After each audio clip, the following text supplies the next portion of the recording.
Alhamdulillahilladzi arsala rasula bil huda wa dinil haq liyudhhirahu 'ala dini kulli wa kafa billahi shahida. Asyhadu an la ilaha illallah wa asyhadu anna Muhammadan 'abduhu wa rasuluhu la nabiyya ba'da. Rabbi shrah li sadri wa yassir li amri wahlul 'uqdatam min lisani yafqahu qawli, amma ba'd. Alhamdulillah, summa alhamdulillah, puji syukur patut kita panjatkan kepada Allah Ta'ala yang pada hari ini untuk kali pertamanya saya diberikan kesempatan oleh Allah bertemu dengan saudara-saudara saya yang ada di Semail, begitu nggih. Ternyata tidak dari Semail saja, tadi ada yang dari Kretek, dari Bunda, Masya Allah. Semoga langkah ibu yang dari yang paling jauh semuanya digantikan oleh Allah dengan pahala setiap langkahnya. Amin, Allahumma amin. Dan kepada yang dekat-dekat juga insya Allah, karena niatnya sudah luar biasa, ditata sejak semalam, begitu ya. Dapatkan izin suami, dapatkan restu dari suami. Semoga ini jadi bekal tertentu buat kita semuanya, sehingga ini sudah kita kantongin dulu nih, ada pahala sebelum kita ngajinya. Dan semoga nanti ditambah dengan kita kajian, ada sakofah baru yang kita dapat, pulang dipraktekkan. Ini insya Allah semakin menambah tidak hanya pengetahuan kita, tapi juga menambah keimanan kita dan menambah insya Allah pahala-pahala kita, insya Allah. Amin, Allahumma amin. Salawat serta salam juga semoga tetap tercurahkan kepada junjungan kita Nabiullah Muhammad Sallallahu Alaihi Wasallam beserta seluruh keluarga beliau, sahabat-sahabat beliau, dan seluruh kaum muslim hingga akhir zaman kelak. Ibu-ibu sekalian jamaah masakah, begitu nggih disapanya begitu ya, majelis sahabat keluarga yang dimuliakan oleh Allah. Hari ini insya Allah dalam pertemuan pertama kita, saya ingin bersama-sama, sebenarnya ini adalah materi yang juga perlu untuk mengingatkan saya pribadi. Karena al-insanu mahalul khata' wa nisyan, begitu kata Rasulullah. Manusia itu tempatnya salah dan lupa. Jadi sekalipun sudah ustazah ya tetap aja ada lupanya, tetap aja ada salahnya. Makanya adanya taklim ini sebenarnya adalah satu wasilah untuk saling mengingatkan. Mengingatkan yang ngomong, mengingatkan yang mendengarkan. Agar apa? Agar hati-hati. Jadi hadis ini sebenarnya berpesan bukan menjadi legitimasi bagi kita semuanya. Oh, alah manusia itu memang al-insanu mahalul khata' wa nisyan. Jadi kalau salah ya wajar gitu. Kalau lupa ya wajar, bukan begitu. Maknanya Rasulullah menyampaikan demikian itu supaya kita hati-hati. Kamu itu tempatnya salah, kamu itu tempatnya lupa, maka hati-hatilah ketika melangkah. Maka ciri dari seorang mukmin itu adalah ketika dia melangkah itu diibaratkan dia sedang berjalan di padang yang di situ banyak durinya. Ya kira-kira kalau kita jalan terus ini jalannya ada banyak durinya, kita jalannya cak-cak atau hati-hati? Hati-hati, dipilih begitu ya, mana yang bersih, mana yang tidak ada duri, di situ kita melangkah. Nah, begitulah gambaran dari seorang mukmin ketika dia melangkah. Maka penting untuk hadir ke dalam majelis-majelis ilmu yang ada di sekitar kita, ya dimanapun selagi kita sempat, selagi kita bisa hadiri yang namanya taman-taman surga, kata Rasulullah begitu. Apa taman surga itu? Yaitu majelis-majelis yang di sana dibacakan ayat-ayatnya Allah, yang kalian diingatkan untuk bisa meningkatkan kadar keimanan kalian. Nah, itulah adalah majelis surga. Jadi ibu-ibu sekalian yang dimuliakan oleh Allah, monggo ini dienakkan duduknya, dinyamankan dulu karena kita sedang duduk di taman surga. Lupakan cucian sejenak, ya, lupakan bahwasanya oh ini jemuran tadi udah digantung belum ya. Insya Allah gak ada yang punya tanggungan jemuran ya Bu. Ya alhamdulillah sudah beres semuanya. Ini ciri-ciri ibu-ibu yang solihah insya Allah. Ya. Tema kita pada pagi hari ini kita akan berbicara tentang menjadi ibu yang bahagia yang dirindukan surga.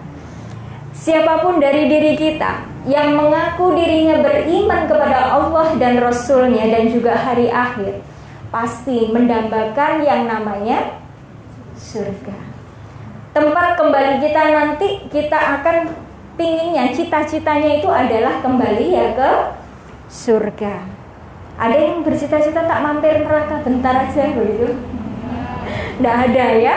Ya itu orang berarti ada kelainan gitu. Kalau ada yang masih ingin mampir dulu ke neraka. Kak Popo dosa sithik. Kayaknya ada loh gambaran orang-orang yang demikian itu, nggak takut dosa, merasa dirinya aku kan wis muslim ya nanti pasti akan masuk ke dalam surga. Sekarang dosa-dosa titik rapopo gitu. Nah, ada yang berpendapat demikian, tapi insya Allah ibu-ibu jamaah masakan di sini tidak ada ya Bu ya yang berpikiran demikian. Kita berharap kita besok begitu kemudian dipanggil oleh Allah, besok ada di pengadilannya Allah, harapannya tidak lama di pengadilan Allah kita langsung ekspres menuju ke jannahnya, ke surganya. Itu yang kita harapkan. Dan salah satu pintu surga yang kemudian kita ingin masuki adalah melalui dari jalur kita menjadi seorang istri dan menjadi seorang ibu. Nah, insya Allah itu berbicara tentang cita-cita kita yang ingin masuk ke dalam surga.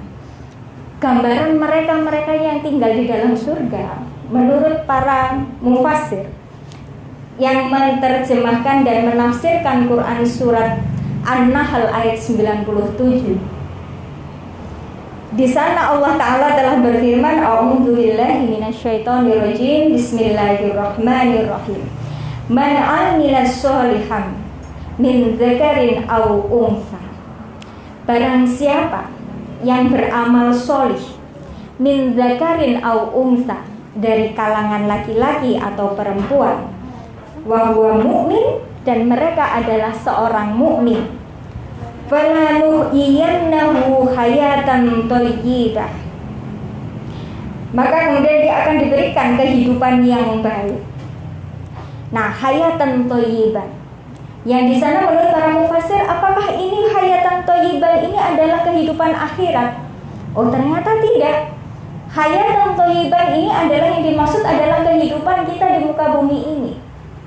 Sebab apa kok bisa dikatakan begitu? Karena di lanjutan ayat ini tadi Allah berfirman, "Wa najziyannahum ajrahum bi ahsani ma kanu ya'malun." Karena nanti Allah akan menggantikan, kami akan berikan kepadanya kehidupan yang lebih baik sebagai balasan bagi mereka, yaitu dengan pahala atas apa yang mereka kerjakan. Jadi di situ ada dua, mereka dijanjikan oleh Allah ada kehidupan yang lebih baik di muka bumi, dan besok itu akan diberikan pahala yang luar biasa yang tentunya akan digantikan Allah dengan surga. Nah, ini ada satu kata menarik menurut seorang mufassir yang saya garis bawahi. Sebenarnya mereka calon-calon penduduk surga itu sudah kelihatan di muka bumi. Nah, ini kira-kira masuk kategori enggak kita ini? Nah, ini kan perlu kita lihat gitu ya. Jadi siapa yang akan menduduki surga itu sudah kelihatan di muka bumi. Salah satunya apa? Dia punya kehidupan yang baik. Kehidupan yang baiknya seperti apa? Kehidupan yang mirip-mirip seperti di surga. Nah, kalau di surga itu isinya semua orang bahagia. Di surga itu tidak ada orang sedih ya Bu ya. Semua orang di surga itu dalam keadaan bahagia. Nah, maka ini menjadi salah satu ciri mereka yang akan tinggal di dalam surga, itu adalah mereka yang nampak dia di dalam dunia ini bahagia.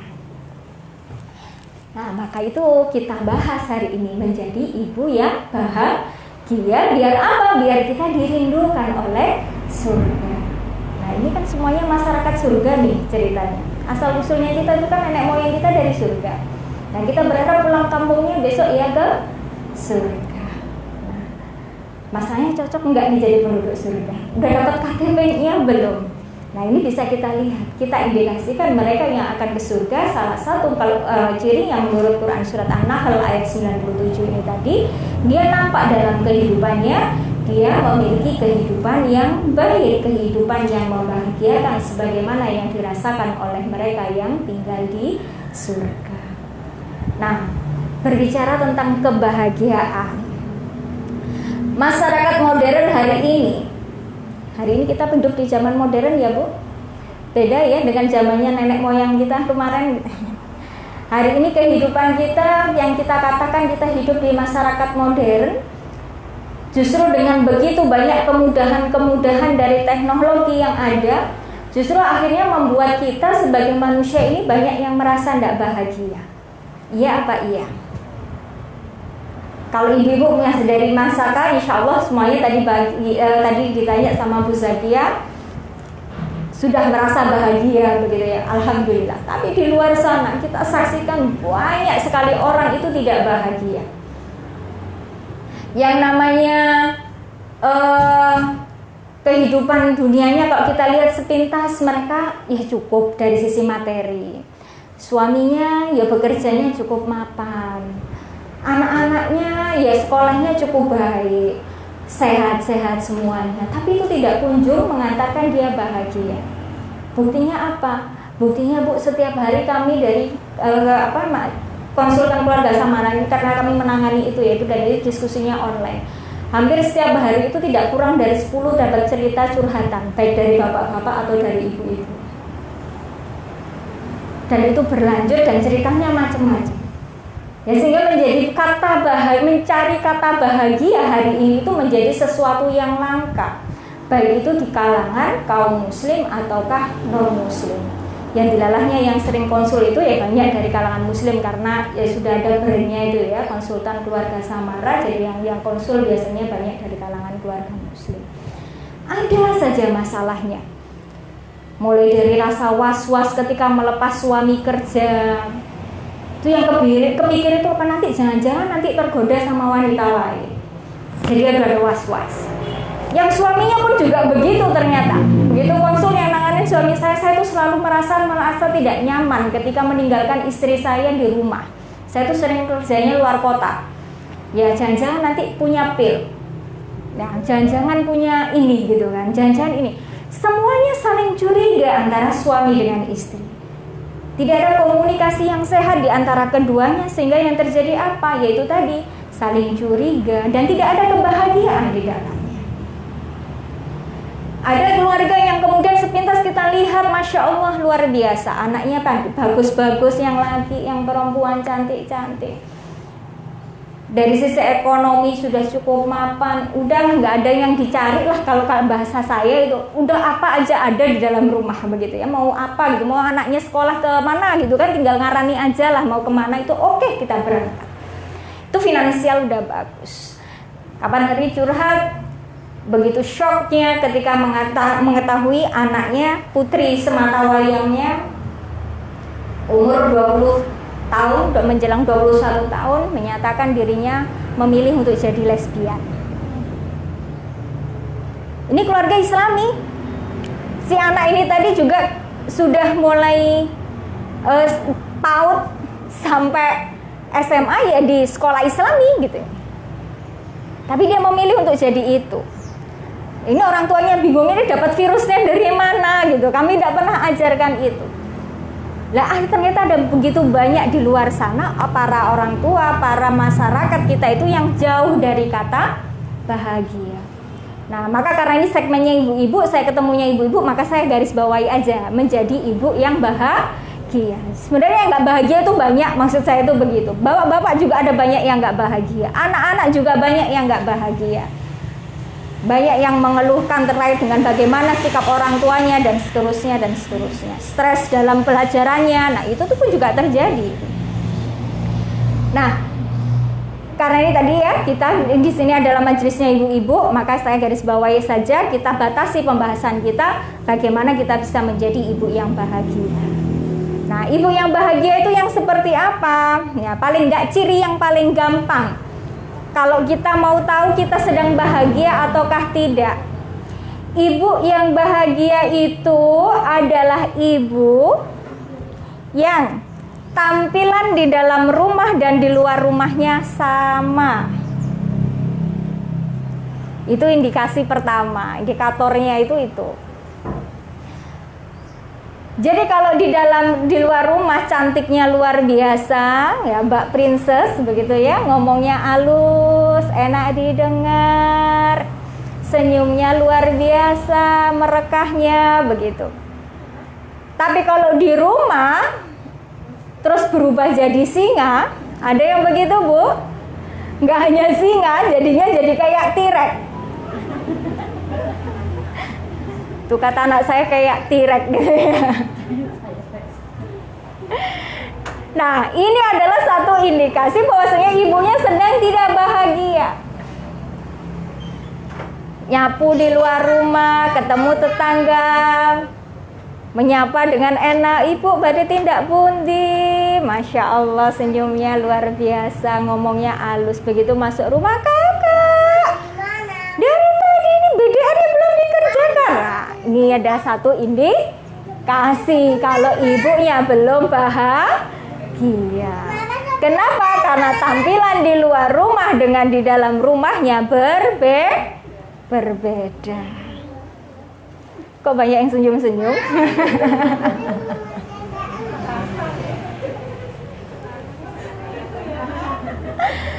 Iya. Kadang kita tuh sering bilang gitu ya, bahagia nggak Bu? Bahagia gitu. Bahagia gitu. Tapi begitu masuk ke rumah itu langsung nggak tahu gitu ya, taringnya tiba-tiba keluar aja gitu ya. Ngelihat tingkahnya anak-anak yang tidak sesuai dengan ekspektasi kita begitu ya, itu gampang banget tanduknya keluar, gampang banget ya namanya taringnya keluar. Nah, ini berarti satu cek ini, berarti ini belum bahagia. Nah, lalu bagaimana supaya kita bisa menjadi bahagia, dan kenapa juga kita harus bahagia? Kenapa ibu itu kok harus bahagia? Bu, kalau kita kenal ada istilah kepala rumah tangga. Siapa Bu kepala rumah tangga itu Bu? Bapak. Kita juga kenal yang namanya istilah jantungnya keluarga. Jantungnya keluarga itu siapa? Ibu. Kalau jantung dalam tubuh kita tidak sehat, kira-kira enak enggak tubuh kita? Enggak. Denyutnya enggak teratur begitu ya. Deg-degan. Itu pasti akan ngefek kepada semuanya. Nah, sama juga dengan seorang ibu ketika dia tidak nyaman, ketika dia tidak bahagia, maka ini dampaknya akan luar biasa kepada anak-anaknya. Dampaknya akan luar biasa kepada suaminya. Jadi kalau misalkan ada masalah di dalam keluarga, mungkin cek dulu, perlu dicek dulu, jangan-jangan saya yang belum bahagia. Anak-anak susah diatur, belajarnya susah misalkan ya, sekarang apalagi era online begini ya Bu ya. Yang jadi gurunya siapa Bu di rumah? Ibunya. Yang sibuk kerjain PR jangan bilang ibunya begitu ya. Tapi faktanya memang ada ibu-ibu yang kemudian harus merangkap-rangkap begitu ya. Ya. Hari ini tuh kan ada begitu banyak penyimpangan fitrah di era masyarakat modern ini. Akhirnya muncul banyak ibu-ibu yang jadi Wonder Woman begitu ya, yang jadi melakukan semua pekerjaan, semua-muanya itu diserahkan kepada ibu. Urusan bebersih rumah jadi tanggung jawabnya ibu. Urusan ngatur uang, urusannya ibu. Urusan ngomong bocah sampai ngajarin bocah jadi urusannya ibu. Bapaknya ngapain? Bapaknya ngapain Bu? Fokus cari duit doang. Kalau sudah cari duit berasa sudah selesai. Ketika anak bermasalah biasanya siapa yang disalahkan? Ibunya. Mama ngapain aja di rumah. Nah, akhirnya para perempuan-perempuan ini sekarang banyak sekali yang rawan stres.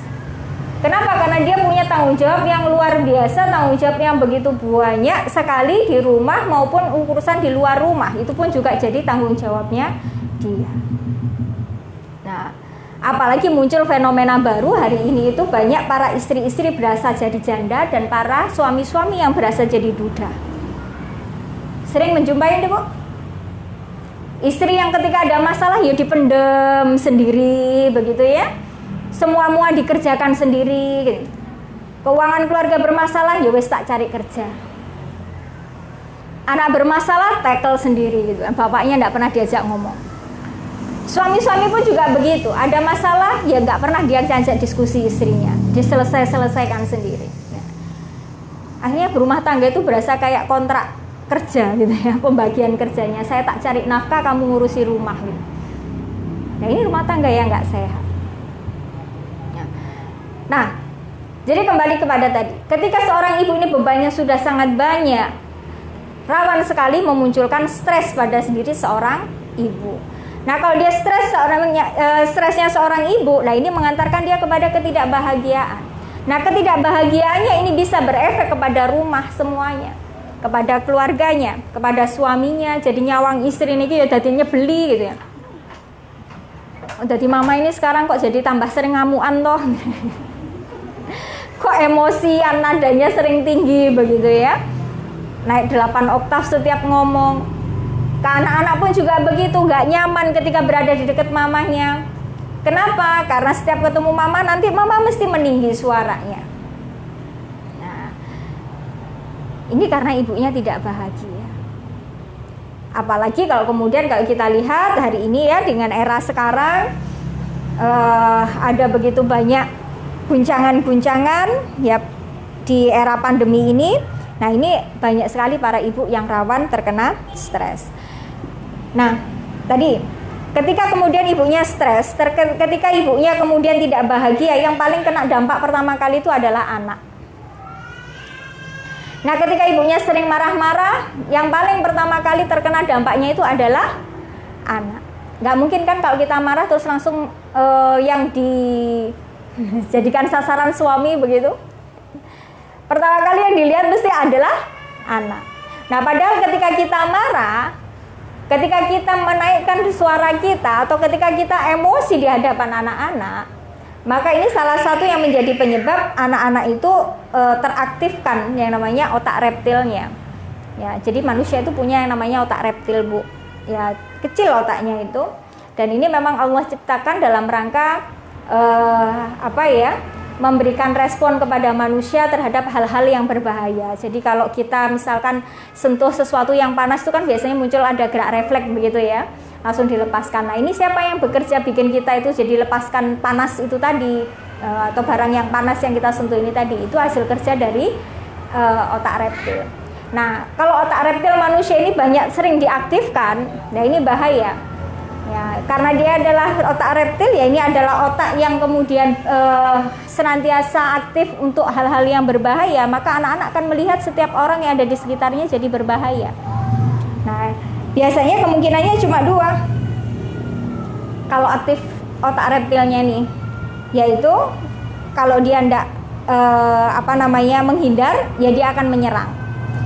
Maka sering kita jumpai ada banyak anak-anak yang kalau dinasehatin terus balas ngelawan orang tuanya, ada enggak?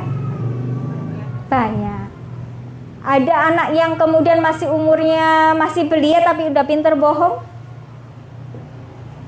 Banyak enggak? Banyak. Nah, kenapa? Ya ini bisa jadi karena memang sering teraktifkan otak reptilnya. Kenapa kok teraktifkan otak reptilnya? Ya mungkin orang tuanya yang memperlakukan dia begitu. Terutama mereka yang berinteraksi sering kepada si anak ini tadi. Nah, siapa yang paling sering berinteraksi dengan anak? Ibunya. Jadi ibunya sering marah-marah. Akhirnya anak kan defensif. Anak akhirnya akan membela diri. Anak akhirnya akan mencoba untuk mempertahankan diri. Nah, munculkan otak reptilnya diaktifkan. Maka kemungkinannya dua, kalau otak reptilnya ini teraktifkan, ya kalau dia tidak nyerang, ya dia akan menghindar. Sama kayak kita ketemu hewan tuh loh, Bu. Kalau kita ketemu hewan itu kan kemungkinannya dua ya terhadap hewan itu tadi. Kalau nggak hewannya menyerang kita, ya hewannya akan lari, menghindar kan begitu. Nah, fungsi otak reptil tuh begitu. Nah, kalau ini terus diaktifkan, terus anak sering dimarahin, terus gitu ya. Ya ini pasti akan dua itu munculnya. Kalau nggak nyerang kita, dia bales ngelawan kita, atau dia menghindar. Menghindarnya wujudnya apa? Bohong. Misalkan anak pulang bawa hasil kerjaan mereka, ulangannya misalnya. Nah, ini karena dia sering banget sudah terterekam nih di dalam benaknya dia.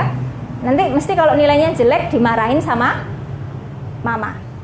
Kira-kira apa yang dilakukan sama si anak ini tadi? Ya cuma dua. Kalau nggak nyerang, ya dia akan menghindar. Maka kalau kita tanya, loh kakak kok nilainya cuma segini? Nah, coba mama yang kerjain. Berarti dia sedang menyerang. Atau iya emak, itu tadi soalnya pas ngerjain itu aku digangguin sama temanku. Itu soalnya kemarin itu toh pas. Nah, itu berarti dia sedang menghindar. Nah ini kalau jadi pembiasaan terhadap si anak, ini akan dampaknya sampai ketika dia besar sangat luar biasa buruknya. Maka dari itu ini harus kita stop. Mama harus bahagia, ibu harus bahagia, supaya apa? Pengaruhnya ini tidak kemana-mana, terutama kepada anak, terutama kepada nanti anak yang akan melanjutkan kehidupan ini. Peradaban kita di masa depan ini itu akan dilanjutkan oleh anak-anak kita. Kebayang kalau bagaimana peradaban kita ke depan ini nanti dilanjutkan oleh generasi-generasi yang rapuh, generasi-generasi yang bermasalah dari sisi psikologi. Mau jadi apa negeri ini ke depan? Nah ini harus kita potong rantainya. Ibu harus bahagia. Nah bagaimana supaya ibu ini bisa bahagia? Ada tips-tipsnya. Tips yang pertama, ibu yang bahagia itu adalah ibu yang terampil tersenyum.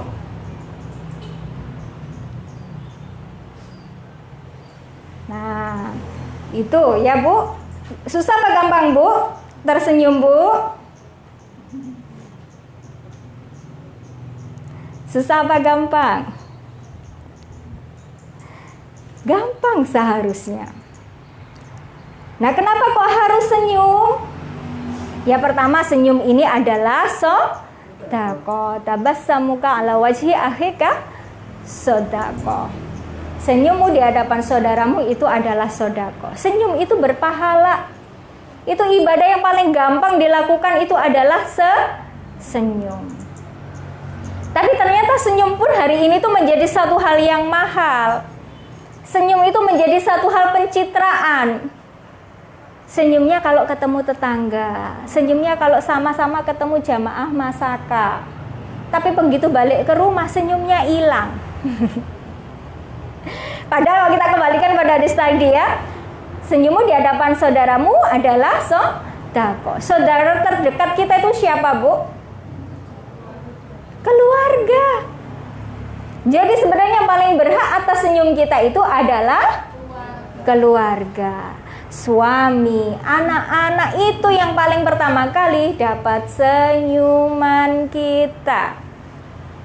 Jadi kalau mau marah, senyum dulu. Bisa nggak kayak begitu? Mau marah gitu ya, terus kemudian, oh iya harus bahagia gitu ya. Nah bahagia dinilainya pertama kali apa? Senyum. Nah, jadi senyum itu adalah bagian dari haknya dari orang-orang yang ada di sekitar kita. Maka berikan hak itu. Dan insya Allah ini akan berpahala. Nah selain itu, kenapa kok harus senyum? Ternyata dengan senyum itu mampu mengaktifkan hormon bahagia kita yang ada di dalam otak. Nah ketika kemudian kita bisa senyum, insya Allah karena ini teraktifkan hormon bahagianya, insya Allah senyum itu bisa menghantarkan kepada solusi. Nah, jadi tidak perlu marah. Begitu kelihatan itu kok nggak bener ya, anak-anak kok nggak bener ya. Nah, itu yang harus dilakukan pertama kali apa Bu? Senyum. Insya Allah nanti jadi solusi. Ya ini memang butuh latihan, gitu ya. Maka bisa ini nanti sebagai latihannya, nanti sampaikan kepada suami, tadi apa hasil pengajiannya? Disuruh latihan senyum sama suami, senyum sama anak-anak. Bisa minta dinilai sama suami. Saya pun dulu pertama kali belajar senyum dalam setiap keadaan, ya. Senyum dalam setiap keadaan, itu juga minta penilaian suami. Senyumku sudah berapa nilainya, B? Dari sekian, dari skornya 0 sampai 100 nilainya berapa? Awal dapat nilai 60, ya nggak apa-apa deh. Belum KKM tapi ya Bu ya, kalau 60 ya Bu. meningkat lagi. Ya latihan senyum. Termasuk ketika melihat sesuatu hal yang kemudian itu di luar ekspektasi kita. Mungkin anak-anak lagi males belajarnya. Nggak usah marah-marah, senyumin aja dulu. Insya Allah kalau kita sudah mampu senyum dalam setiap keadaan, termasuk dalam keadaan yang sulit sekalipun, insya Allah dalam keadaan yang sangat ringan kita pun akan mudah untuk tersenyum. Ya. Jadi itu indikasi, tips yang pertama supaya kita bahagia adalah satu, terampil tersenyum. Ini hal mudah tapi sulit untuk dilakukan, terutama kalau kita sedang dalam keadaan ya. Jadi itu senyum. Kemudian yang kedua adalah apa? Tips yang kedua agar kita senantiasa bahagia adalah kita pandai bersyukur. Nah, bersyukur ini maknanya tidak hanya menerima apa yang Allah berikan pada diri kita. Ya alhamdulillah saya diparingi suami yang seperti itu. Alhamdulillah rezeki hari ini sekian besarnya gitu. Nah, tidak hanya itu. Yang namanya syukur itu yang benar adalah ketika kita mampu melihat segala kebaikan, segala kelebihan dari apa yang Allah sampaikan pada diri kita. Mampu melihat kebaikan yang Allah berikan kepada diri kita. Itu adalah wujud dari syukur. Kemudian dari sesuatu yang baik itu tadi kita lejitkan untuk kemudian kita optimalkan supaya mereka jauh lebih baik dan lebih baik lagi. Itu adalah makna dari syukur. Jadi ketika kita punya suami saya tuh nggak romantis. Ada Bu yang begitu? Kayaknya setiap laki-laki tuh jarang ya yang romantis begitu ya. 1001 Bu ya. Suaminya Ibu termasuk yang 1 Bu atau yang 1000? Iya.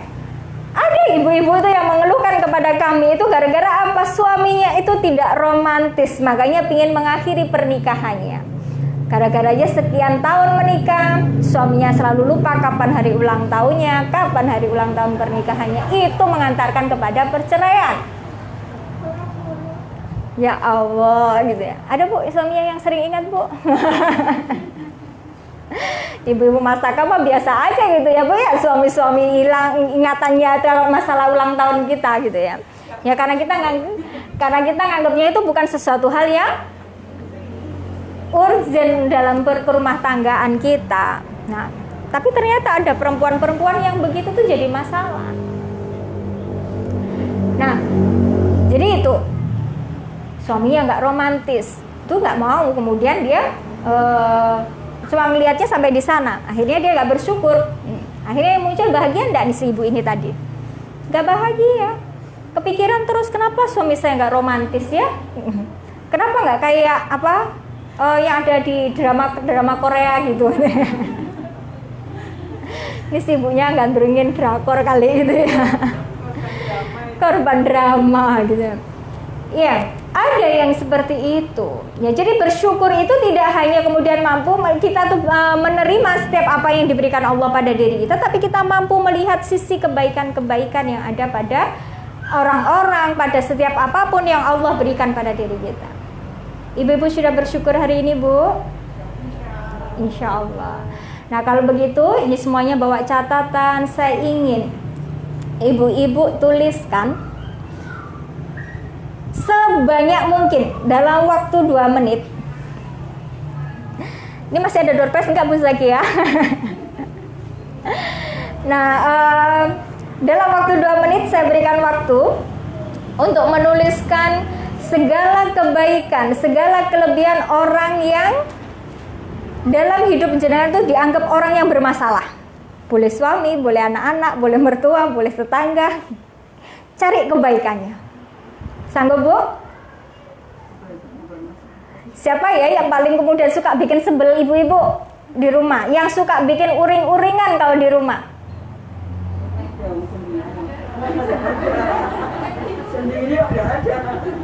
Oh kalau sendirian, berarti siapa ya? Tetangga atau siapa gitu? Oh nggak ada juga. Iya, sanggup ya Bu? Kita mulai dari sekarang. Silahkan dituliskan kebaikannya sebanyak mungkin.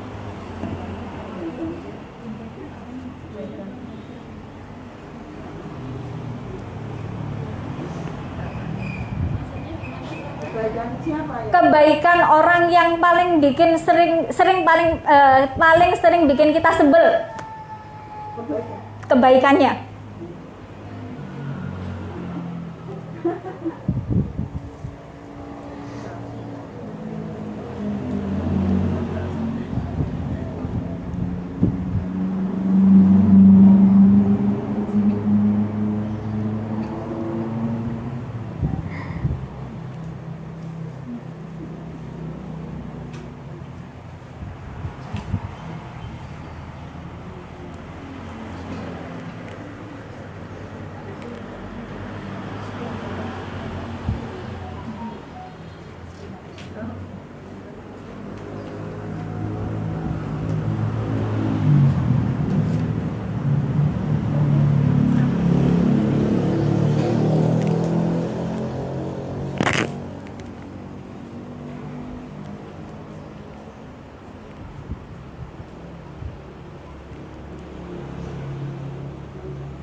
30 detik lagi.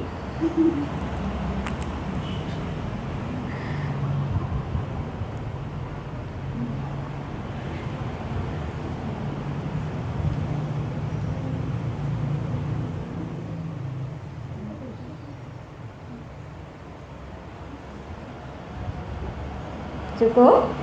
Cukup. Letakkan penanya.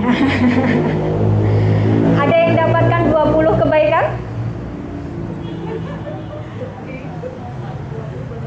Lima 15 kebaikan?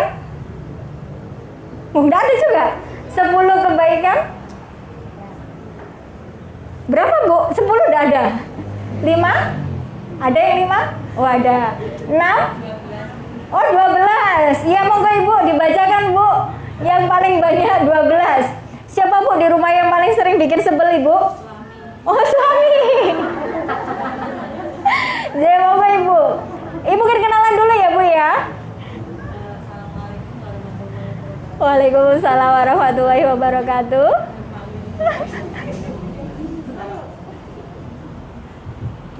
Assalamualaikum warahmatullahi wabarakatuh. Waalaikumsalam warahmatullahi wabarakatuh. Sebelumnya perkenalkan, nama saya Anggayani. Saya tinggal di Dusun Nempak di Sidoarjo. Letaknya di Baraslah Nisban Agung. Oh, insyaallah, J. Pertama, saya perlu menyampaikan juga bahwa di sini alhamdulillah saya sudah merasa bahagia dan bersyukur karena sudah bisa bergabung dengan ibu-ibu di masyarakat ini. Dan ini Alhamdulillah. adalah kali pertama saya menghadiri taklim ini. Ya, semoga sama Allah dan juga berdoa. Amin, amin Dan ya Allah. alhamdulillah untuk pada kesempatan kali ini kebetulan temanya sangat menarik sekali mengenai masalah kita bersama nih ibu yang mungkin ini sama ya. Jadi ini perlu saya sampaikan tadi yang diminta oleh Bu Sandra adalah menuliskan hal-hal yang baik gitu ya dari orang yang apa namanya Paling bikin kita sebel gitu ya. Jadi suami itu tuh menyebalkan dari sisi ini Bu, apa namanya sebenarnya tapi yang tidak urgent. Jadi orangnya itu kan apa adanya banget gitu ya. Jadi berpakaian itu kadang nggak kayak sendiri. Ya, Seperti itu. Jadi menyebalkannya hanya hal itu Bu. Jadi insya Allah tidak hal-hal yang melanggar hukum syara ya, yang melanggar agama Allah. Jadi untuk suami saya, ini saya merasa walaupun beliau itu ada sisi malu saya ya, tadi yang menyebalkan kalau pakai baju itu apa adanya gitu ya. Itu tapi dia itu adalah sabar banget gitu Masya ya. Allah. Sudah kurang lebih 17 tahun ya saya menikah. Itu belum pernah dan semoga tidak pernah ya dia itu membentak Bu. Jadi berkata apa ya kertas gitu ya itu tidak pernah. Kemudian sangat sayang pada keluarga. Misalkan kadang saya gitu ya seperti yang saya sampaikan tadi kadang di sama anak itu kan misalkan ada pekerjaan tidak harus diselesaikan. Nanti apa suami saya itu kan ya sudah nanti apa aja seperti itu. Ya. Kemudian mengutamakan kepentingan orang lain dan siapapun tidak hanya menyambung keluarga kami gitu ya dengan siapapun bahkan dengan teman gitu ya ketika apa namanya tidak pernah yaitu apa ya istilahnya misalkan dulu ya waktu bekerja itu mengutamakan teman gitu maksudnya jangan kan dulu jadi yang lain jadi jangan dulu seperti itu tipe orangnya. 3, yang keempat. Tidak pernah tadi ya kata kasar atau keras gitu ya. Tidak pernah sekalipun dalam kondisi marah. Jadi Masya Allah. suami saya itu diam. Jadi ketika dia diam gitu ya, oh berarti sudah marah. Jadi tidak pernah apa namanya tadi ya bersuara dengan keras. Kemudian telaten ketika apa ya bekerja apapun gitu. Kemudian tadi apa adanya. Jadi apa ya tidak pernah dia itu segala sesuatunya itu dibuat-buat jadi bisa dikatakan jujur gitu bahkan dengan atasannya dulu pernah apa namanya sampai dikirim loh bapak ini kok jujur banget kok nggak usah jujur seperti itu kemudian menjaga apa ya maksudnya itu kalau saya bahasa saya itu interaksi jadi ketika dengan di luar gitu ya dengan wanita gitu ketika tidak memakai kerudung atau tidak menutup aurat langsung produksi ya jadi kan orang bapaknya ini gimana sih seperti itu pernah Menjaga pandangan ya, gitu ya. pandangan kemudian Iya. Karena kalau ketika kalau di kampung itu kan kadang ada apa namanya tahlilan itu ya, itu ketika ada yang merokok itu sampai merasa pusing karena ada gitu. Kemudian suka membantu pekerjaan saya. Masya Allah. Ketika saya mau tamu ke sini, ya sudah kalau nanti belum selesai nggak apa-apa, diselesaikan nanti atau mungkin bisa dikerjakan suami saya seperti itu. 10. Ya kemudian dari 10 ya Bu ya, Oh, yang 10. dua nanti sudah ini yang berkata tidak berkata kasar, kemudian tidak Iya. Ya. 10. itu dulu, dan menurut saya masih banyak yang lainnya yang mungkin itu ya hanya saya bisa merasakan. Iya, benar. Itu saja, terima kasih atas waktunya, sampai lama ya. Assalamualaikum warahmatullahi wabarakatuh. Waalaikumsalam warahmatullahi wabarakatuh. Terima kasih Bu Andayani. Iya. Ternyata kadang-kadang kita itu sering fokus kepada hal-hal yang besar, hal-hal yang kemudian menurut kita baik dalam kacamata kita. Misalkan sebel sama suami, kita berasa bahagia kalau suami itu gajinya sekian puluh juta setiap bulannya dan semua buat kita. Kita baru merasa bahagia kalau suami itu ingat kapan ulang tahunnya kita, kapan ulang tahun pernikahan kita. Kita merasa kalau suami itu kita akan bahagia kalau suami itu setiap tahun gantiin mobil kita, misalkan begitu. Ada yang kemudian begitu menilai bahagianya, tapi kita lupa pada hal-hal kecil. Seperti tadi, misalkan suami berikan izin, udah tinggal aja lama, pekerjaannya nanti dilanjutkan, taklim dulu sekarang. Itu tidak pernah kemudian kita lihat itu sebagai sebuah kebaikan. Yang sering selimutin kita saat malam, itu kita tidak pernah nilai itu sebagai sebuah kebaikan. Yang paling perhatian saat kita pusing, sibuk cari koyok begitu ya, sibuk cariin obat, kenapa mah kok mual-mual begitu ya, ini pusing lagi, kenapa tensinya naik lagi atau kemudian ngedrop lagi. Nah, itu sering kemudian itu kita lupakan, itu bukan sebagai sebuah kebaikan. Kita hanya fokus saat kemudian suami baik itu ketika gajinya utuh buat kita semuanya. Kemudian apa kecukupan materi itu diberikan kepada kita. Tapi hal-hal yang demikian kecil-kecil ini tadi, dan itu kalau mau kita jujur, mau dituliskan banyak, pakai banget. Nah, salah satunya kalau saya boleh cerita itu, saya tuh tukang lupa matiin kompor. Dan siapa yang paling baik selalu mematikan kompor saat saya lupa? Itu suami saya.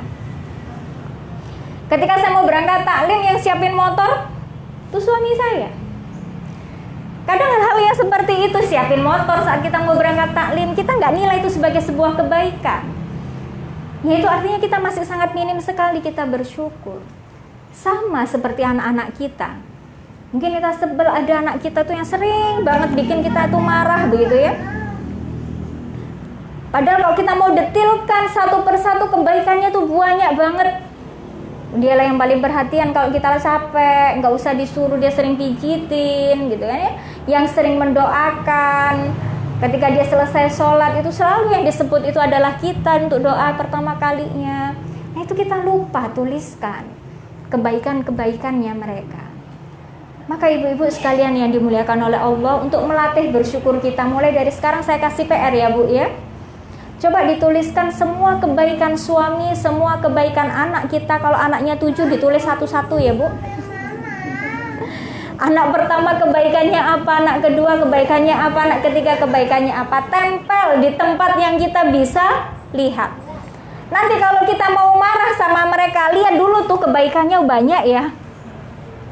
Itu lumayan buat ngerem kita, mengatur lisan kita supaya nggak keluar kalimat-kalimat jelek.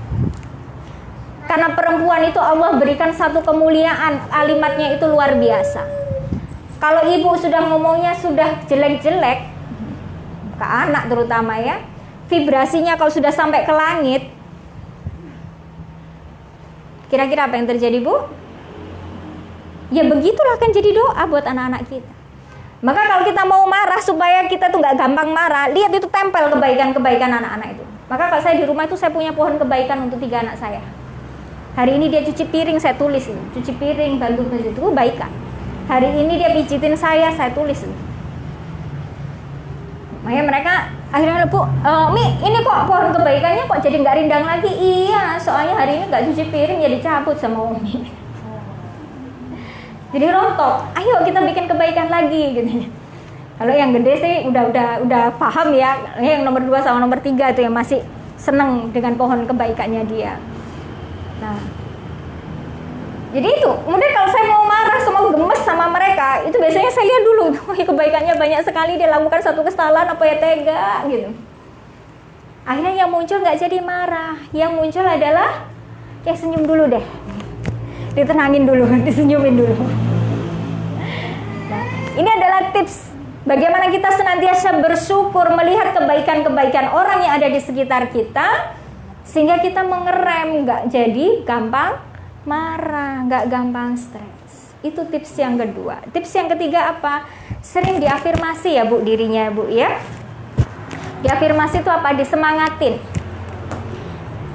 Bahwasanya tempatkan bahwasanya kita ini adalah ibu-ibu yang bahagia. Kita ini adalah ibu-ibu yang hebat. Hebat karena bisa mengendalikan emosinya. Jadi kalau misalkan ada anak yang lagi bermasalah, lagi bikin ulah cari perhatian bundanya, misalkan begitu, nah udah pada gemes, disenyumin kok juga nggak bisa, begitu ya, udah levelnya naik gitu. Nah kalau sudah levelnya naik, diafirmasi, ditepuk dada kirinya, ya dada kiri, di sini ada jantung kita. Ibu hebat, ibu bahagia, ibu bahagia. Tepuk aja 3 kali, 5 kali itu ya. Nah, langsung kemudian diiringi dengan senyuman, insya Allah itu akan membuat kita jauh lebih rileks. Jadi tidak jadi marah-marah. Insya Allah akan jadi bahagia. Itu yang ketiga. Dan yang keempat, ini adalah yang terakhir, tips untuk membuat kita bahagia itu adalah kita senantiasa mengingat surga. Kenapa kok perlu mengingat surga? Karena tidak ada balasan yang lebih baik bagi seorang mukmin selain surga. Jadi kalau kita mau capek ngurusi rumah tangga, capek ngurusi apa yang ada di dalam rumah, maka tips yang paling mudah itu adalah mengingat-ingat pahala menjadi seorang ibu, pahala menjadi seorang istri itu luar biasa di hadapan Allah. Ini saya ambilkan dalam salah satu hadis. Ya mungkin beberapa hadis ya. Yang di sana Rasulullah Shallallahu Alaihi Wasallam dalam hadis yang diriwayatkan oleh Al Hasan bin Sufyan, Tobroni dan Ibnu Asyakir pernah bersabda demikian yang artinya, apakah kamu tidak rela salah seorang dari kamu wahai wanita bahwasanya apabila dia hamil dari suaminya sedangkan suaminya ridho padanya, dia memperoleh pahala seperti pahala orang yang berpuasa yang aktif berjihad di jalan Allah. Apabila dia merasa sakit akan melahirkan, maka penduduk langit dan bumi belum pernah melihat pahala yang disediakan kepadanya dari pandangan mata. Artinya di situ sangat menyenangkan. Nah, dalam keadaan hamil, melahirkan, Allah siapkan pahala yang luar biasa. Ibu-ibu sudah berapa kali hamil, Bu? Ada 3, ada 4 begitu ya. Dan insya Allah itu semuanya sudah jadi tabungan buat jenengan. Jangan dirusak gitu. Kemudian maka ketika dia melahirkan, tiadalah keluar seteguk susu dan anaknya menyusu seteguk, melainkan setiap tegukan susu itu berpahala satu kebaikan. Jadi kebaikannya itu dihitung setiap tegukan. Kemudian dan jika dia tidak tidur semalam, maka dia mendapatkan pahala seperti pahala memerdekakan 70 budak di jalan Allah dengan ikhlas. Itu hadis Al Hasan bin Sufyan, Tobroni dan Ibnu Asyakir. Dalam hadis yang lain, Rasulullah pernah menasehatkan kepada putrinya, yang ini insya Allah sangat masyhur begitu ya, kepada putrinya Fatimah Az-Zahra, wahai Fatimah, wanita yang membuat tepung untuk suami dan anak-anaknya, Allah pasti akan menetapkan kebaikan setiap biji gandum, melebur kejelekan dan meningkatkan derajat wanita itu. Wahai Fatimah, tiadalah seorang wanita yang meminyai rambut kepala anak-anaknya, lalu menyisirnya, dan mencucikan pakaiannya, melainkan Allah pasti menetapkan pahala baginya seperti pahala memberi makan 1000 orang yang kelaparan dan memberi pakaian 1000 orang yang telanjang. Bu, pernah kasih makan 1000 orang kelaparan, Bu? Belum. Jenengan kalau takjilan maksimal berapa, Bu, di masjid, Bu? 300. Disengkuyung berapa orang, Bu? 2 orang, 3 orang, berarti kan 1 orangnya 100. Mau dapat pahalanya memberi makan 1000 orang yang kelaparan. Kita bisa dapatkan itu dengan apa? Mencucikan pakaian anak-anak kita, dengan sekedar menyisir rambut anak-anak kita. Loh, pahala itu banyak, Bu, di dalam rumah. Jadi jangan lagi mengeluh. Setiap apapun pekerjaan dalam rumah tangga kita itu memang capek. Iya, capek. Kan pekerjaan ibu-ibu itu udah ada habisnya ya. Dari kita melek mata sampai tutup mata kan kita semua yang kerjakan ya. Mulai jadi juru masak ya kita, juru keuangan kita, sampai juru kunci kita juga kan Ibu ya. Iya, juru kunci itu kita gitu, yang tutup pintu, buka pintu itu kita gitu. Dan gak ada habisnya gitu. Nah, apa yang kemudian bisa membuat kita bahagia saat kemudian kita menjalankan peran kita sebagai istri dan seorang ibu? Ya, kita ingat pahala yang Allah janjikan buat kita. Jadi kalau lihat rumah berantakan, gak usah lagi nesu-nesu, Ibu. Gak usah lagi kemudian kita marah-marah. Oh, pahala keleleran, gitu. Disapu aja, gitu. Allah ngitungnya itu kan begitu, gitu. Lihat piring kotor, kok ya kemudian gak ada yang nyuci, gak usah marah-marah. Habis energinya, hilang cantiknya kita nanti. Ya iya kan, mana ada orang marah cantik gitu. Gak ada orang marah cantik gitu. Ya udah diasai aja, dicuci aja. Masya Allah, ini pahala yang besar. Tapi kalau di sana memang ada aspek edukasi untuk anak-anak, karena kita juga harus mempersiapkan mereka untuk itu, boleh gitu ya, untuk tidak diasai. Sama kayak rumah saya sekarang posisinya itu tidak bersih-bersih amat dapurnya. Kenapa? Karena saya sedang melatih anak-anak saya untuk mandiri. Ya pinter-pinter mereka itu. Sekarang piringnya setiap orang punya jatah 2. Saya tulis kasih namanya mereka masing-masing. Kalau habis makan diasai. Kalau tidak mau ngasai ya berarti jangan makan nanti gitu. Tapi ternyata pinter-pinter mereka, nggak diasain terus kemudian ngambil daun di samping rumah. Kalau daun nggak perlu diasai, dibuang gitu. Kata abinya kemarin, besok jangan masak yang nggak ada kuahnya, masak yang ada kuahnya ya, biar mereka nggak bisa makan gitu. Jadi tuh karena sekarang betah-betahan sama anak-anak gitu ya, piringnya itu sampai kapan lah saya tunggu lah mereka tuh biar mau cuci piring gitu. Karena kalau aspek itu sih mungkin beda ya dengan itu tadi gitu. Tapi kalau kita dalam kondisi biasa, memang anak-anak masih kecil, kemudian ada asasan, nggak usah teriak-teriak, suami tuh kok nggak pangerten tenan toh, ya piringnya segini banyaknya kok ya nggak ada yang bantuin, nggak usah gitu. Lihat aja, ini pahala berkeliaran kesini mosok ya nggak ditemu gitu kan ya, masa nggak dirawatin gitu ya, ya kita yang rawatin, kita yang tanggung. Dong itu tadi minyakin rambut anak, sekedar nyisir aja, kemudian Allah siapkan pahala seperti kasih makan 1000 orang kelaparan. Kita cucikan baju anak-anak, kita setarakan pahalanya dengan memberi 1000 pakaian orang-orang yang telanjang. Ya jadi kalau anak-anak pulang main kotor-kotor, lumpur-lumpuran, gak usah dimarahin, main kotor lagi anaknya biar pahalanya banyak gitu. Ya selama kotornya aman maksudnya itu begitu, gak usah dimarahin, ini pulang gak tahu papa ya mama nyucinya susah gitu. Itu sia-sia itu, habis energi gitu. Pahalanya menguap. Nah kembali lagi kalau kepada ayat tadi, Quran Surat An-Nahl ayat 97 tadi.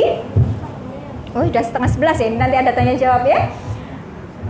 Kembali lagi ya, siapa yang kemudian orang-orang yang punya hak untuk mendapatkan kehidupan yang lebih baik, yaitu ternyata disebut oleh Allah di awal ayat tadi adalah man amilan solihan, yaitu orang yang beramal solih. Nah sebuah amal itu bernilai amal solih manakala dia memenuhi 2 syarat. Apa 2 syarat itu? Yakni benar dan ikhlas. Nah, siapa saja yang beramal solih, janjinya Allah kan begitu ya. Siapa saja yang beramal solih dari kalangan laki-laki dan perempuan dan dia mukmin, maka Allah janjikan kehidupan yang baik, kehidupan yang membahagiakan, kehidupannya seperti orang-orang yang tinggal di dalam surga. Syaratnya beramal soleh. Amal soleh syaratnya 2, yaitu benar dan ikhlas. Benar itu sesuai dengan hukum syara, ikhlas itu dilakukan hanya karena Allah Ta'ala. Kita jadi ibu, bersihkan rumah, merawat anak, itu sudah benar belum Bu menurut hukum syara? Sudah benar. Tapi apakah selalu bernilai amal soleh? Belum tentu. Kenapa? Karena syarat yang berikutnya belum tentu dipenuhi. Apa itu? Ikhlas. Kadang-kadang kita capek gitu ya bersihin rumah, terus menggerutu itu apa Bu? Ngomel begitu ya. Enggak aku yang bersihin, sapa meneh. Ikhlas enggak tuh Bu? Ikhlasnya hilang. Maka karena di sini tidak ada ikhlas, maka amal ini tadi tidak dinilai oleh Allah sebagai amal solih. Wajar kalau kita tidak bahagia. Nah, jadi biar kita bahagia, dua-duanya dia harus dipenuhi nih. Benar, kita sudah benar nih ngelakonin sebagai seorang istri, ngelakonin apa pekerjaan sebagai seorang ibu. Nah, pekerjaan yang paling susah berikutnya itu adalah apa? Menjaga keikhlasan hanya karena Allah Ta'ala. Nah, ini ikhlas ya. Bisa hilang amal kita, nggak dinilai oleh Allah gara-gara kita kehilangan kata ikhlas. Eman-eman banget. Capeknya sama ndak? Orang yang ikhlas dengan orang tidak ikhlas? Sama. Energi yang dikeluarkan sama, capeknya juga sama, tapi yang satu berpahala, satunya tidak. Kalau ndak berpahala, artinya di sana tidak akan mengantarkan kepada kebahagiaan. Sementara kalau di situ ada keikhlasan, di sana ada pahala, pasti menghantarkan kepada kebahagiaan. Nah, jadi mungkin kita perlu cross check diri gitu ya. Kalau selama ini kita masih berat ngelakonin tugas kita sebagai istri, tugas kita sebagai seorang ibu, masih sering marah-marah, jangan-jangan ini belum ikhlas yang kita lakukan. Jangan-jangan apa yang kita kerjakan ini belum jadi amal solihnya kita. Naudzubillah, kalau ini tidak sampai jadi amal solihnya kita, sia-sia sekali. Maka mari kita tata niat, kita langkah kita tata setiap amal kita, awali hidup kita dengan senyuman, senantiasa bersyukur, afirmasi diri kita, kitalah ibu yang bahagia, kitalah ibu yang hebat. Insya Allah dengan begitu, dengan sering kita mengingat surga juga, kita akan bisa menjadikan setiap amal kita menjadi amal solih. Dan insya Allah setiap amal solih yang kita kerjakan, inilah yang akan menuntun kita kepada kebahagiaan. Mungkin itu pengantar dari saya, nanti bisa kita perjelas dalam sesi tanya jawab. Saya kembalikan kepada Bu Zakia. Monggo Ibu. Luar biasa sekali juga. Selanjutnya untuk lebih tahu lagi ilmunya, lebih dalam lagi kita gali ilmunya, monggo kita buka sesi tanya jawab. Kami persilakan. Ada yang ingin bertanya? Sudah bahagia semua sepertinya. Alhamdulillah.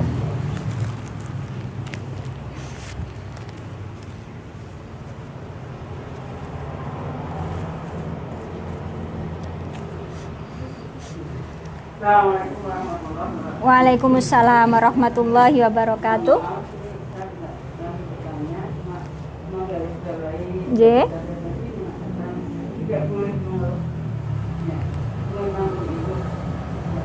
Ini pengalaman saya waktu anak saya pondok waktu itu dikatakan sendiri. Suatu kali ayahnya sedang sakit, dia tuh mengirim surat Bapak Ibu, kita tidak boleh mengeluh, tidak boleh merangkap. Kita sedang diuji oleh Allah yang menghibur kita dan kita di luar sana banyak.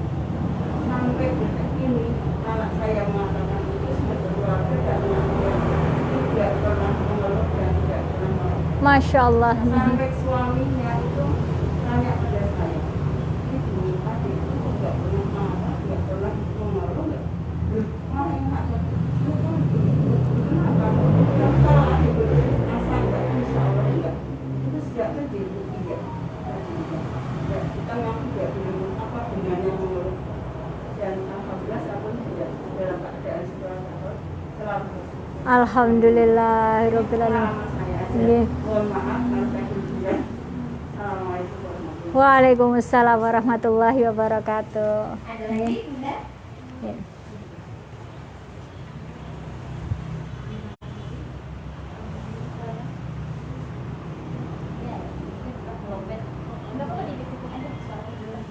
Tadi dijelaskan tentang bahaya otak reptil pada anak.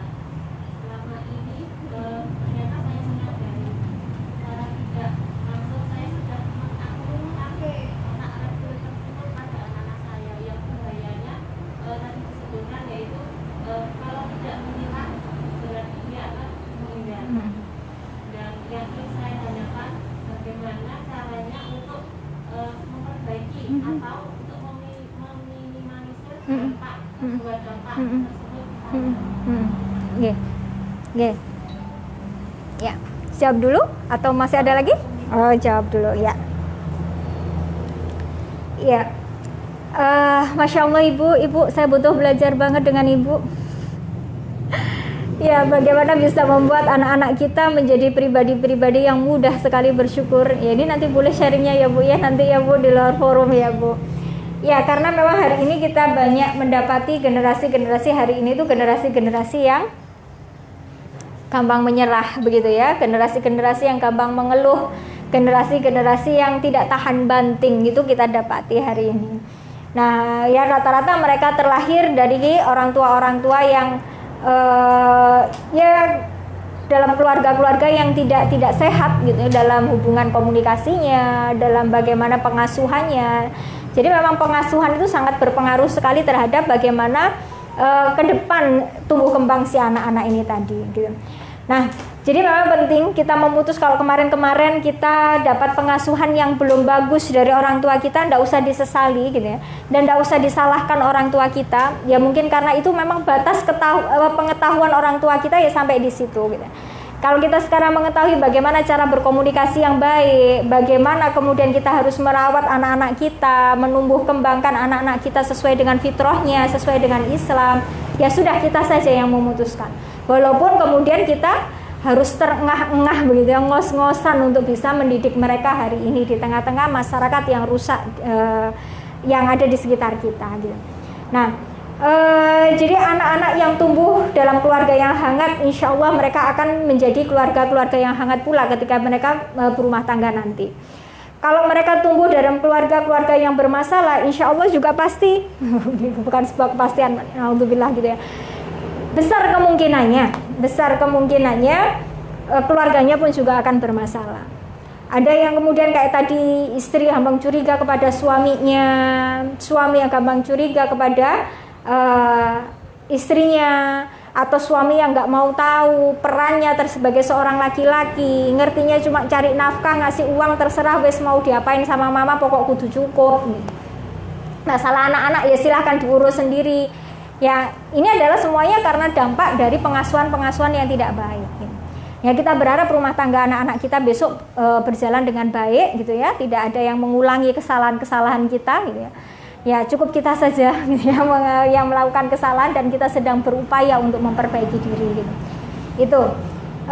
Jadi keluarga yang hangat akan menghasilkan pola didik kepada anak-anak yang hangat, dan menjadikan anak-anak ini tumbuh kembangnya akan sangat bagus, dan ini insya Allah akan berdampak kepada satu kebaikan tidak hanya bagi keluarganya kelak, tapi juga bagi masyarakat di sekitarnya, dan lebih luas lagi kepada negara ini nantinya akan menjadi lebih baik dengan hadirnya generasi-generasi yang lebih baik. Ya, jadi seperti itu. Kemudian yang kedua tadi terkait dengan aktivasi otak reptil ya, tanpa kita sadari kita sering melakukan itu. Ya naudzubillah. Ya, semoga kita sadari kalau itu memang sebuah kesalahan, kita taubatan nasuha kepada Allah dan kita minta maaf kepada anak-anak. Tadi bagus sekali kalau kemudian ada saling mengingatkan untuk kita senantiasa minta maaf kepada anak-anak, minta maaf kepada orang-orang yang terdekat dengan kita. Sudahkah ada kata-kata kita yang menyakiti? Nah, ini bagus untuk kemudian kita teruskan kebiasaan yang demikian. Nah, bagi anak-anak yang sudah kadung, sudah terlanjur teraktifkan yang demikian otak reptilnya, maka satu-satunya cara yang bisa kita lakukan adalah membuat mereka nyaman, membuat mereka berada kondisi yang aman dalam bahasa mereka, Artinya tidak ada serangan lagi dari kita. Tidak ada lagi ya sesuatu yang memunculkan aktivasi otak reptil itu tadi. Yaitu mungkin diawali dengan yaitu tadi mamanya harus bahagia dulu. Sampaikan kepada si anak, "Dek, ini hasil ngajinya mama. Mama mulai dari sekarang mau jadi mama yang bahagia dan itu ditandai dengan senyum. Ntar kalau mama sudah mulai cemberut diingetin lagi ya. Diingetin, mau diingetin caranya gimana gitu kan. Nah itu silahkan bikin kontrak kerja dengan anak-anak nanti. Nah kalau saya biasanya itu yang kecil tuh sukanya gini, la taudok walakal jannah. Itu suka ingetin saya.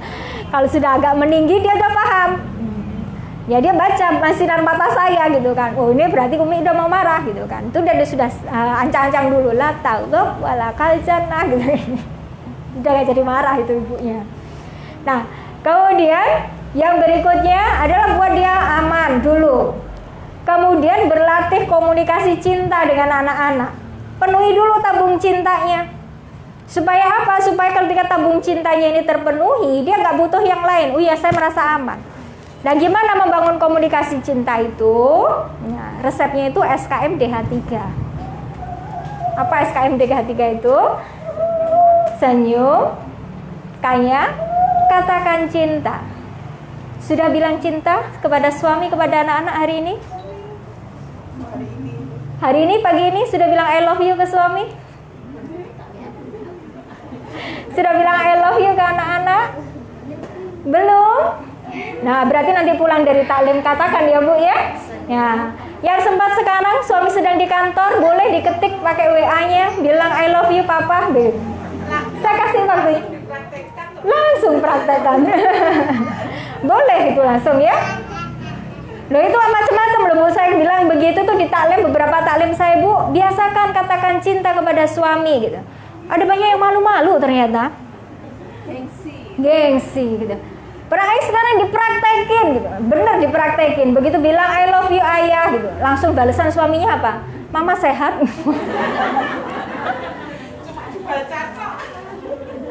Loh itu shock gitu, bisa jadi dibaca kok itu shock gitu. Ini malah ngapain gitu. Ya, kenapa saking jarangnya untuk mengatakan cinta gitu. Padahal Rasulullah mensunahkan kita itu untuk mengungkapkan cinta kita kepada saudara kita. Sunnah loh Bu, itu berpahala loh Bu. Rasulullah itu pernah datang di dalam sebuah majelis, kemudian ada salah seorang sahabat mengatakan begini, duduk bersama Rasulullah, datang lewat saja sahabat. Ya Rasulullah, saya tuh menyukai orang itu. Ya menyukai dalam makna dia mencintai saudaranya itu. Loh kalau begitu katakan kepadanya, disuruh oleh Rasulullah. Jadi jangan bilang ya, kalau kemudian bilang I love you sering-sering ke suami itu lebay, alay begitu, enggak. Nah, mau bilang Rasulullah lebay gitu. Kan enggak, itu perintahnya Rasulullah. Maka sering-seringlah katakan cinta kepada anak-anak, katakan cinta kepada suami kita. Ya kalau kemarin waktu antar sekolah anak-anak gitu ya di gerbang itu I love you Mas Asyam, I love you Mas Amir gitu. Itu saya sering katakan gitu. Itu untuk melepas mereka. Ya kalau yang gede udah malu umi gitu. Tapi kalau yang tengah masih seneng gitu. I love you umi gitu. Terus sampai dia hilang gitu. Itu masih mau gitu. Dan itu ternyata surprise buat yang lainnya. Ada begitu banyak anak-anak yang merindukan dapat kata-kata itu dari mamahnya. Jadi sering cerita ke anak saya, kok ibumu sering bilang gitu ya, mamaku enggak pernah loh. Aku juga pengen. Masya Allah untuk dapat kata I love you sayangku, anakku gitu. Itu ternyata gak semua anak bisa dapetin itu, padahal itu adalah haknya. Jadi sering-sering katakan cinta. Sampaikan, tidak hanya diwujudkan dalam perilaku kita yang ngomong menyiapkan segala kebutuhannya. Itu kadang-kadang butuh dilisankan. Itu tadi I love you kakak, I love you adik, itu perlu disampaikan. Ya. Rajin senyum, K-nya katakan cinta, M-nya itu muliakan. Muliakan. Beri panggilan terbaik anak-anak kita itu. Jangan Jo, Pak Ijo gitu kan. Ada ya itu ya, banyak itu kalau di desa itu kan itu. Anaknya kalau nakal itu dipanggilnya begitu gitu ya. Padahal nggak nakal itu sebenarnya, anaknya sedang bikin eksis aja di depan mamanya, cuma caranya salah gitu aja gitu. Nah itu kemudian mamanya salah merespon panggilannya, dikasih panggilan buruk. Jangan pernah sekali-kali kasih panggilan buruk ke anak kita. Muliakan, termasuk sampaikan kenapa kamu dikasih nama itu oleh mama. Ada harapan doa dari mama supaya kamu seperti apa, itu bagian dari memuliakan anak-anak kita. Sambut saat dia pulang. Jadi yang disambut tidak hanya suami ya Bu, anak-anak pun kalau pulang itu juga harus disambut. Masya Allah, tampilkan gitu loh Bu senyum yang cerianya kita. Anaknya mama yang ganteng sendiri gitu ya. Ini kan untuk Ya kan ya, yang ganteng kan ya cuma kita ya Bu yang bisa puji ya. Anaknya mama yang paling ganteng sendiri, anak mama yang cantik sendiri udah pulang. Nah itu bagian dari memuliakan. SKMD, D-nya itu senantiasa doakan.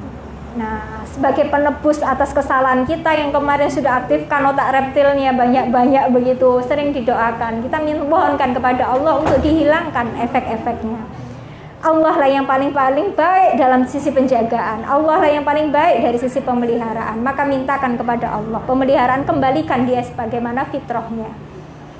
Tidak ada anak yang terlahir dalam keadaan nakal, tidak ada anak yang terlahir dalam keadaan buruk, itu tidak ada. Semuanya adalah lahir dalam keadaan fitrah. Mintakan kepada Allah, doakan senantiasa. Hanya 3.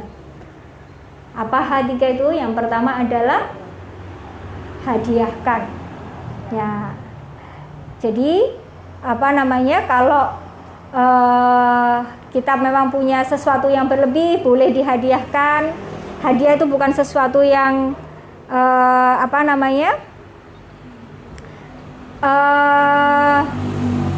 sesuatu yang mewah, tidak harus gitu ya, tapi sesuatu yang bisa mengena kepada mereka. Mungkin kadang-kadang ciuman kita tuh sudah bisa jadi hadiah ya. Dielus kepalanya itu bisa jadi hadiah kan. Nah itu bisa jadi hadiah untuk mereka. Kemudian apa tadi? SKMDH. Kemudian ucapkanlah yang namanya 3 kata ajaib ya. Haturkan 3 kata ajaib untuk mereka. 3 kata ajaib itu apa? Tolong, terima kasih, dan maaf. Ya itu ya, haturkan 3 kata ajaib ini kepada mereka. Senantiasa kemudian ini kita munculkan, sering-sering berterima kasih atas setiap kebaikan-kebaikan yang mereka kerjakan. Kemudian minta maaf manakala kita melakukan kesalahan. Tidak harus nunggu lebaran kan Bu ya kalau mau minta maaf ya. Nah kemudian ucapkan terima kasih, maaf, dan juga tolong. Ketika kita senantiasa minta tolong kepada mereka ya, 3 kata ajaib itu senantiasa kita munculkan. Nah jadi insya Allah itu gitu ya. Jadi kalau kemudian kita memang ingin kembalikan lagi anak-anak kepada fitrahnya, nah itu coba kemudian kita terapkan kepada mereka. Kita ucapkan rasa sayang, ungkapkan dan doakan, dimuliakan. Mereka senantiasa dapat senyum terbaik dari kita. Insya Allah itu senantiasa akan mengikis ya rasa kemarin aktivasi otak reptilnya, dan pelan-pelan itu akan menghilangkan efek dari aktivasi otak reptilnya itu tadi. Ya dia cukup dimunculkan kalau pas waktu memang bahaya saja. Ya. Jadi mungkin itu. Ya ada lagi? Ada lagi Bunda yang mau ditanyakan? Saya yang bertanya. Oh izin, monggo. Nah, ini berbicara bahagia. Kalau dipikir-pikir bahagia itu berarti memang kita sendiri ya yang memunculkan, mengelola. Misalnya, karena saya juga banyak dapat cerita dari teman-teman jamaah ya. Ya gimana ya Bun? Gitu. Tahu ilmunya bahagia, begini. Qadarullah yang dihadapi itu aja. Selalu meningkatkan kesebaran itu tadi. Sebel. Jadi yang tadinya sudah bagus bahagia akhirnya malah main jadi down. Udahlah putus asa. Melihat suami wataknya gitu, atau anak yang memang sulit diajak yang baik-baik lah, dia sulit disiplin. Nah ini gimana nih? untuk stabil bahagianya. Itu satu. Kedua,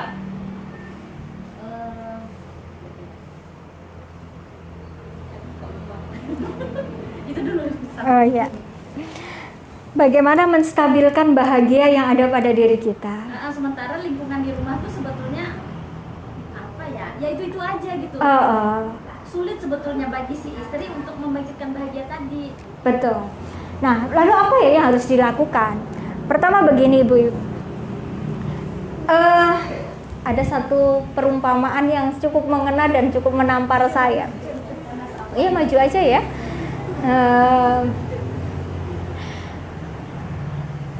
Satu perumpamaan yang benar-benar dari seorang ustadz yang itu benar-benar menampar dari saya pribadi. Pertama, kalau ibu bahagia tadi resepnya adalah dia rajin bersyukur, melihat sisi kebaikan-kebaikan orang-orang yang ada di sekitarnya dan dia coba legitkan kebaikan-kebaikan itu. Jadi bersyukur itu kan tidak hanya nerimo apa adanya, tapi kita mampu melihat sisi kebaikan dan kita legitkan. Nah, kadang-kadang mata kita tuh sudah tertutup dengan kesebelan itu tadi. Akhirnya yang terlihat adalah buruknya. Makanya itu tadi saya suruh tulis kebaikannya. Biar apa? Ketika kita mau sebel, itu sebelnya satu, baiknya banyak. Fokus sama yang baik, legitkan yang baik itu. Karena kita tidak mampu melihat yang baik-baik. Kalau yang baik-baik ini saya ibaratkan cahaya, kita tidak mampu melihat cahaya, akhirnya yang kita lihat apa? Gelap. Padahal Ibu, non sewu, tikus itu bisa masuk ke dalam rumah kita. Rumahnya ada tikusnya, Bu? Ada. Oh, banyak. Itu mungkin salah satu sebabnya karena ada sampah dan ada kegelapan di dalam rumah kita. Iya Pak, iya? Kalau rumah kita bersih, rumah kita itu terang, masuk nggak tuh tikus? Enggak. Sama penyakit itu bisa masuk ke dalam rumah kita. Suami kok menyebalkan, anak-anak kok susah diatur. Mungkin bisa jadi ada banyak sampah di sini. Ada banyak kegelapan di sini yang kita simpan. Akhirnya kita tidak mampu melihat cahaya. Yang kita lihat sampah semua. Sebelnya terus menerus. Nah, ini harus dibuang, dibersihkan sampahnya. Mulai kita melihat mereka dari sisi kebaikan-kebaikannya. Dan cahayakan kebaikannya itu. Mas suami saya kok begitu-begitu aja ya, susah kalau diajak baiknya. Sumber ini gitu kan, sumber sebelnya saya itu. Nah ini sampah. Itu mulai dulu, pertama kali kita sadar dulu ini sampah, harus dibersihkan. Suami kita dulu lahir tuh juga dengan membawa fitrah, tidak ada dia ujuk-ujuk kayak begitu. Itu kan by proses ya Bu ya. Dia kenapa kok gak seneng dengan kebaikan? Itu ada proses yang menghantarkan dia. Kenapa kok gak bisa menuju kepada kebaikan? Maka itu yang kita coba bersihkan. Mulai dari ajak ngomong dengan baik-baik. Ayah, cita-citanya kita berumah tangga ini apa? Dulu menikahi saya itu pinginnya apa sih yang mau kita bangun dalam rumah tangga ini? Itu perlu loh duduk berdua. Kadang-kadang kita tuh udah malu, udah sekian puluh tahun menikah, mau duduk berdua sama suami ngedate berdua itu malah banyak yang malu. Kalah tuh sama anak-anak yang pacaran tuh ya. Maka perlu diagendakan. Nggak tahu monggo silakan 2 bulan sekali, sebulan sekali ngedate berdua tanpa anak-anak. Kalau saya punya jadwal itu, saya mau ngomong ngafe yuk gitu. Nah, itu kan sudah duduk berdua. Kalau sudah duduk berdua, handphone taruh, kita ngobrol. Apa yang jadi visi dan misi dari rumah tangga kita? Mana yang belum tercapai? Mana yang kita sudah melenceng? Ibaratnya kita naik pesawat itu, kita sebagai kopilotnya itu ngingetin pilotnya, Pak Pilot, ini sudah keluar loh dari rutenya gitu. Nah kan pilotnya juga bukan selalu benar, jadi saya perlu diingetin. Nah Pak Pilot itu belum kurang wibawanya loh kalau di rumah tuh. Tuh kalau sama anak-anak sering dieyelin kan. Nah, itu perlu diingatkan sehingga tidak yang namanya apa yang menjadi keburukan suami itu kita pendem tanpa kita pernah sampaikan, tanpa kemudian kita berupaya untuk mengubahnya. Mungkin bisa jadi dia sendiri juga nggak sadar kalau itu sebagai sebuah kejelekan. Kitanya aja yang silent, nggak pernah sampaikan, kan begitu. Nah, jadi mulai dari itu kita lejitkan, buang dulu sampah yang ada di dalam hati. Cahaya biar apa? Biar sampahnya kalau hilang cahayanya masuk, bukan kegelapan. Akhirnya penyakit itu jadi hilang, tikusnya hilang pergi gitu. Nah, itu sama itu nanti. Kalau kita sudah punya pandangan baik, oh suami saya punya kelebihan-kelebihan begini. Makanya tulis bener ya Bu ya, ini PR ya Bu ya. Tulis nih. Perlu dikoreksi Bu? Enggak ya? Ya silakan nanti dituliskan kebaikan suami sak rigid-rigidnya gitu kan ya. Yang biasa buangin sampah. Nah, itu kalau itu sebuah kebaikan tulis gitu. Makin banyak kebaikan yang jenengan temukan pada orang-orang di sekitar kita itu semakin bagus. Itu artinya peluang kita untuk membuang sampah-sampah itu tadi semakin besar. Dan insya Allah itulah yang akan mengantarkan kita kepada kebahagiaan. Karena akan kita mudahkan, lejitkan. Karena ibu yang bahagia itu nanti akan produktif. Produktifnya bagaimana? Produktifnya itu mampu mengangkat derajat orang-orang yang ada di sekitarnya. Anak-anaknya itu akan jadi terlejitkan potensinya. Suaminya juga akan terlejitkan potensinya. Kalau ibunya produktif. Nah, insya Allah itu. Dan ibu orang yang produktif itu biasanya amal solihnya juga akan banyak. Makanya dirindukan surga. Kan begitu. Jadi kuncinya bahagiakan dulu, buang sampahnya banyak-banyak. Ya semakin banyak kita buang sampah, semakin bersih rumah kita. Insya Allah itu. Siap Bu? Siap, insya Allah, alhamdulillah. Begitu Bu Zakia. Ya. Baik, ada lagi? Sudah ya, kayaknya cukup. Jam 11.